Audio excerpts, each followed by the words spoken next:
Magpapatawad ka pa rin ba sa taong paulit-ulit ka nalang ginagawa ng masama? Deserve ba niya talaga yung kapatawaran? Paano kung ayaw ko magpatawad? Sa Mateo chapter 18 may ibinahagi ang Panginoon tungkol sa utosang ayaw magpatawad. Na magtanong si Pedro kung ilang beses siyang magpapatawad, kung 7 beses ba, subalit sinagot siya ng Panginoong Hesus na hindi lang 7 beses kundi 77. Dito nga ay nakapagkwento ng talinhaga ang Panginoong Hesus na ganito ang paghahari ng Diyos. May isang hari na nagpatawag sa kanyang mga alipin para singilin sila sa kanilang pagkakautang. At nang simulan na niya ang paniningil, dinala sa kanya ang isang utusan na kung saan milyon-milyon ang utang nito sa hari. At dahil hindi siya makabayad, iniutos ng hari sa utusan na ito na ibenta niya ang kanyang asawa at anak at lahat ng ari-arian para lamang siya'y makabayad. Subalit itong utusan ay nagmakaawa sa hari at lumuhod sa harapan ng hari. Ang hari ay naawa, kaya pinatawad niya ito sa kanyang pagkakautang at pinauwi na itong utusan na ito. At sa kanyang pag-alis, nakita niya ang kapwa niya utusan o alipin na may utang rin sa kanya. Agad niya itong sinunggaban at sinakal at siningil. Lumuhod ang kapwa niya alipin at nagmakaawa sa kanya dahil wala siyang ibabayad. Pero itong utusan na ito ay hindi pumayag, sa halip ay pinakulong niya ang kanyang kapwa alipin. Nang makita ito ng ibang alipin, sumama ang kanilang loob. Agad nila itong inireport sa hari at itong hari ay pinatawag ang alipin na ito. Dito nga ay nasabi ng hari na napakasama ng ginawa mo. Pinatawad kita sa mga utang mo sa akin dahil nagmakaawa ka sa akin. At sa galit nga ng hari, ipinakulong niya ito hanggang sa makabayad ng kanyang utang. Ngayon, balik tayo sa pagpapatawad. Pagpapatawad na paulit-ulit. Napakadaling unawain ng talinhagang ito. Sa lahat nga ng talinhaga ng Panginoong Hesus, ay ito yung isa sa napakadaling unawain. This parable, which is coming from the Bible, ang message nito sa atin ay dapat din tayong magpatawad. Kahit po paulit-ulit, kahit paulit-ulit. Doon pa lang sa sinabi ng Panginoong Hesus na hindi lang 7 beses kundi 77, na tila ba sinasabi o literal na sinasabi na magpapatawad tayo ng paulit-ulit. Paano yung mga biktima ng murder, ng rape? Hindi ganun kadali magpatawad.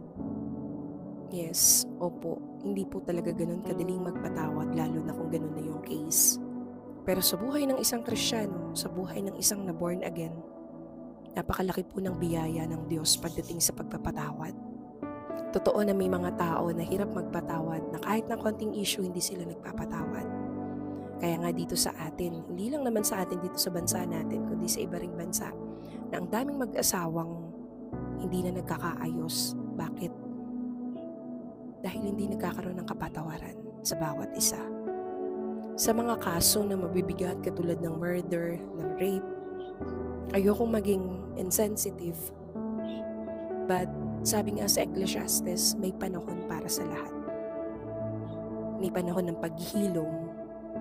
Pero sa mga Kristiyano, sa mga na-born again, ang pagpapatawad ay laging pinapaalala sa atin ng Diyos na kahit na anong mangyari, piliin natin ang pagpapatawad. Ako, ito po yung personal na hugot ko sa verse na ito na binigay ng Panginoong Hesus. Yung alipin na sobrang laki ng kasalanan sa hari, na gawang patawarin ng hari. Ang hari po na binabanggit dito ay ang Diyos. Dito makikita natin kung gaano kalaki ang habag ng Diyos. Ganun siyang Diyos, napakamahabaging Diyos. At kaya niyang patawarin lahat ng kasalanan.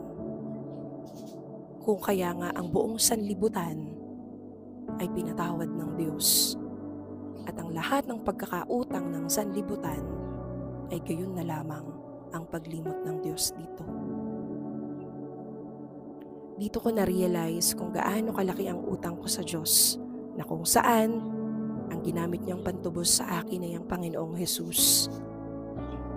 Hindi lang milyon-milyon ang kasalanan ko sa Diyos. Dahil simula isilang pa lang ako ay makasalanan na ako. Subalit nakita ko ang grasya ng Panginoon sa buhay ko, na kung saan ang isang makasalanang katulad ko'y kanyang pinatawad. Nilimot ang aking mga kasalanan. Ito yung personal na tugon para sa akin. Sino ako para hindi magpatawad? Gayong pinatawad lang din naman ako ng Diyos sa aking mga kasalanan. Sino ako para hindi magpatawad? Gayong ang kanyang bugtong na anak, ang Panginoong Hesus, ang ipinagtubos sa akin. Ang Panginoong Hesus, ang ibinayad sala sa akin.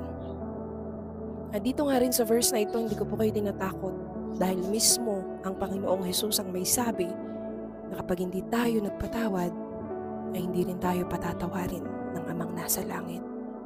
Yes, it takes time bago mag-heal ang lahat. But it takes grace coming from the Lord para lamang tayo makapagpatawad. Kung ikaw ay nahihirapan magpatawad dahil sa tindi ng ginawa sa iyo, naway maging hugot mo ang ginawa sa iyo ng Panginoong Hesus. Naway maging malaki sa iyo kung papaano ka pinatawad din ng Diyos sa lahat ng iyong mga kasalanan. At naway maranasan mo ang Diyos sa buhay mo. Makilala mo ang Panginoong Hesus sa buhay mo. Ako man po na nagbabahagi ay isa rin sa hirap magpatawad. Subalit sa grasya ng Panginoon, nagagawa ko po. Hindi po akong may gawa nun.